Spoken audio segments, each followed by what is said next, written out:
કચ્છમાં વરસાદી માહોલ વચ્ચે લોકોમાં ભારે ઉલ્લાસની સાથે ઉમટ્યા મતદાન મથક પર। વહેલી સવારથી જ મતદાન મથકો પર જોવા મળી કતાર। કોઈ અનહોની ન બને તે માટે રાપર પોલીસ ખડે પગે। રાપર પીઆઈ જે.બી. બુડિયા સતત લગાવી રહ્યા છે પેટ્રોલિંગ।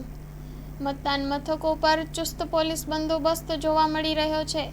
સ્થાનિક સ્વરાજની ચૂંટણીને લઈ મતદારોમાં અનેરો ઉત્સાહ જોવા મળ્યો છે। લોકોએ કહ્યું, અમારું ગામ આદર્શ ગામ બને તે માટે કરી રહ્યા છીએ મતદાન।